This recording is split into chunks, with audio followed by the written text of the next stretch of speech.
Bom dia, turminha do oitavo ano. Nossa aula de hoje vai ser sobre regionalização do espaço mundial.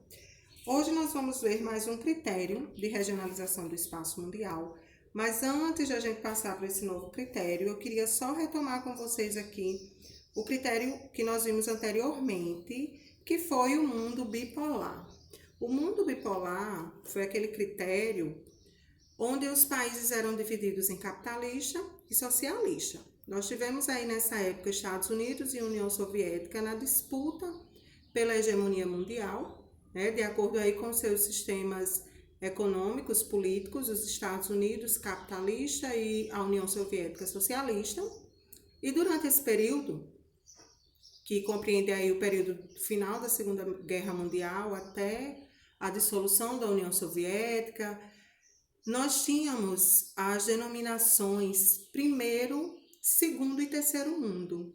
E aí, só para a gente lembrar quem formavam esses mundos. O primeiro mundo era formado pelos países capitalistas ricos, como no caso dos Estados Unidos, a Inglaterra.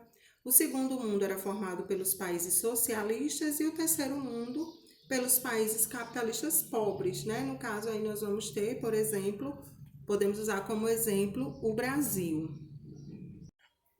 E aí, com o fim da ordem bipolar, nós vamos ter uma nova forma de organização desses países. Então, a gente entra assim no novo critério de regionalização do espaço mundial, que vai de acordo com o nível de desenvolvimento dos países. Então, o que é considerado agora para a gente classificar um país de acordo com o seu nível de desenvolvimento? Vai ser o desenvolvimento industrial desse país, né? Se o país tem uma atividade industrial forte, se ele é bem industrializado, se ele foi um dos primeiros também a se industrializar. A disponibilidade de capitais desse país, aí só lembrando que nas aulas anteriores a gente já entendeu o que é que significa capital, né? Então, esses países desenvolvidos, quanto maior disponibilidade, quanto maior capacidade de investimento dele, maior seu desenvolvimento. E vamos ter também aqui, sendo muito importantes para isso, os fatores econômicos, socioeconômicos, que vão envolver aí tanto a questão social como a econômica do país. Então, de acordo com esse novo critério, nós vamos conhecer primeiro os países desenvolvidos, certo? Então, esses países desenvolvidos, eles vão ter aí como características importantes, né, de destaque, uma elevada capacidade econômica. Então, um país para ser considerado desenvolvido. Professora, mas o que seria um país desenvolvido? Gente, um país desenvolvido é um país rico. Basicamente, é isso.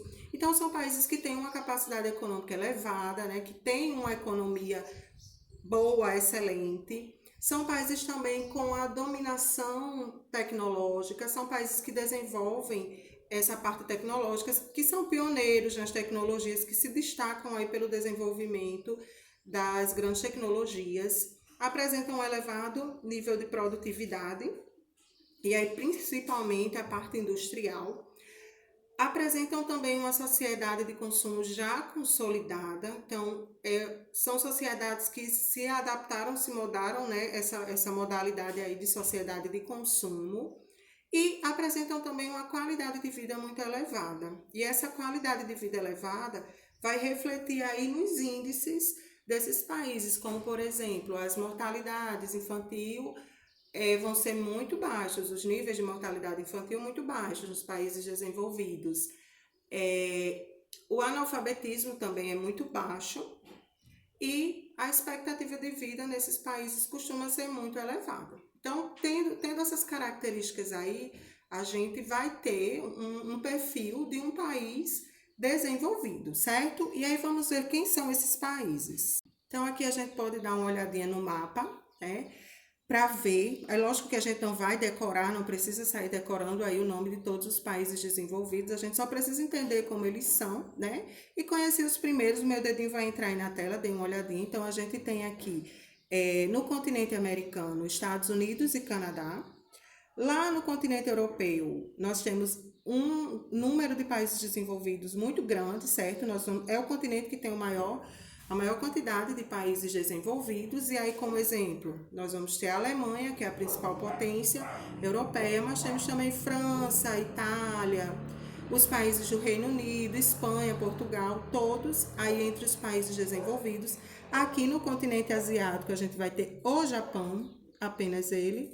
Na Oceania, nós vamos ter a Austrália e a Nova Zelândia, se destacando entre os países desenvolvidos. E no continente africano, olha aqui, no continente africano nós não vamos ter nenhum país considerado desenvolvido, certo? No caso dos países africanos, a gente vai falar um pouquinho mais para frente.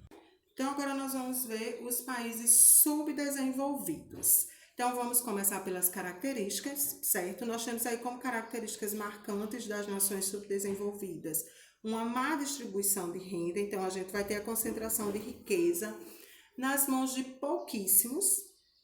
São países que apresentam uma grande dependência econômica, são países que têm uma economia que não se sustenta sozinha, eles necessitam de ajuda financeira, empréstimos constantemente. Por isso, a próxima característica que vocês veem aí, que é o grande endividamento desses países, e nós vamos ter também como uma característica muito marcante, que está cortadinho aí para vocês, mas eu vou falar, uma população predominantemente rural. E por que que isso acontece? Porque o campo nos países subdesenvolvidos, ele é pouco produtivo, ele precisa de muita mão de obra para sobreviver, e aí o que é que acontece com a população? Ela fica no campo, para trabalhar justamente na agricultura, e além disso eles são pouco industrializados, e aí com pouco número de indústrias, essa população não tem o que está fazendo nas áreas urbanas, tá certo?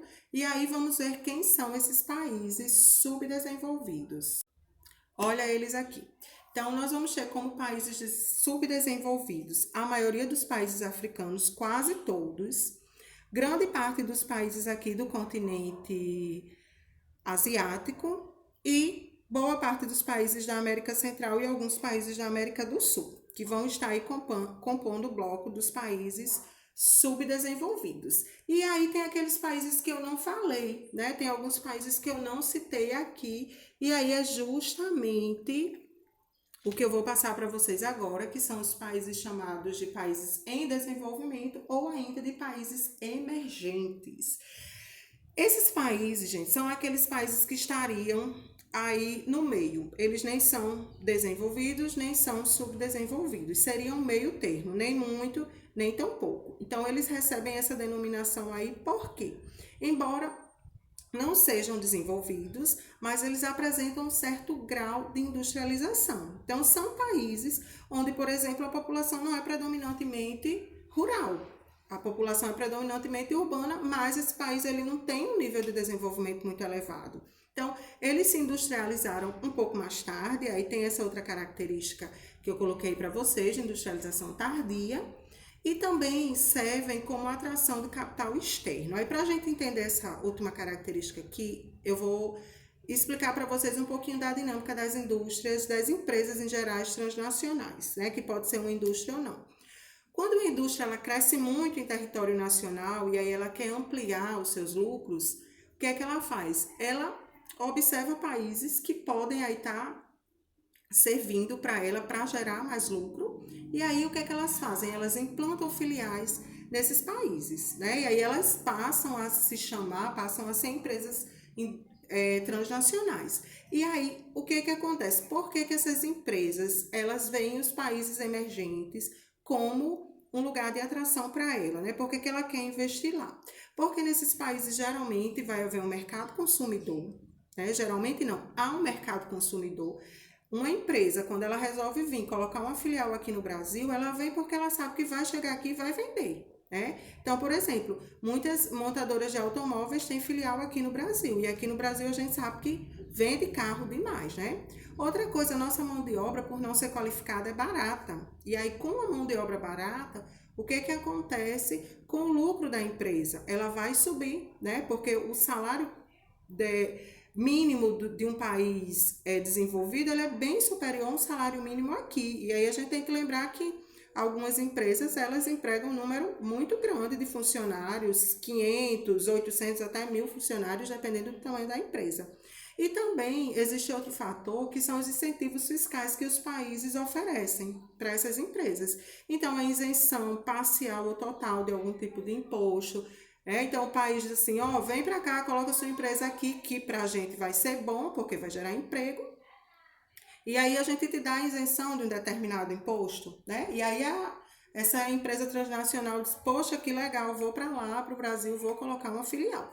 Então, entre os países que se encaixam aqui como emergentes, nós vamos ter alguns que se destacam. Eita, quem são? Vou falar aqui primeiro para vocês quem são, certo? Nós vamos ter aqui no caso o Brasil, nós vamos ter a Rússia, no continente americano a gente vai ter ainda o México, a Argentina, por exemplo. Vamos ter países emergentes também no continente africano e nós temos 5 países que se destacam aí como emergentes, que são os chamados BRICS.